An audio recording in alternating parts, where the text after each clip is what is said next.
Safari মানে কি শুধু জিপে বসে বন্যপ্রাণী দেখা? জাম্বিয়ার বিষয়টা কিন্তু একেবারেই ভিন্ন।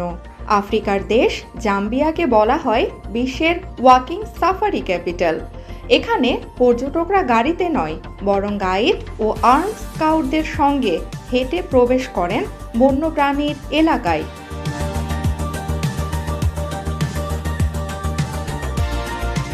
জাম্বিয়ার বিখ্যাত সাউথ লুয়াঙ্গা ন্যাশনাল পার্ক এবং মোসিওয়াতুনিয়া ন্যাশনাল পার্ক এই অভিজ্ঞতার জন্য বিশ্বজুড়ে পরিচিত।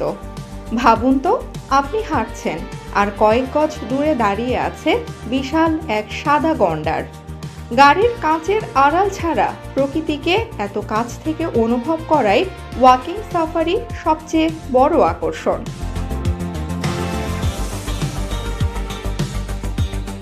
বিশেষজ্ঞরা বলছেন, কেনিয়া বা তানজানিয়ার অনেক জনপ্রিয় সাফারি পার্কে এখন অতিরিক্ত পর্যটকের ভিড়, কিন্তু জাম্বিয়ার এই ওয়াকিং সাফারি প্রকৃতির উপর তুলনামূলক কম চাপ সৃষ্টি করে এবং ওয়াইল্ড লাইফ কনভারসেশনে সাহায্য করে।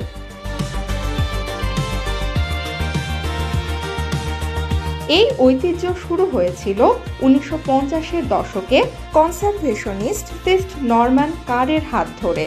আর সবচেয়ে অবাক করা বিষয় হলো, গাইডদের সঙ্গে থাকা বন্দুক পর্যটকদের জন্য নয়, বরং শিকারীদের হাত থেকে বন্যপ্রাণীকে রক্ষা করার জন্য।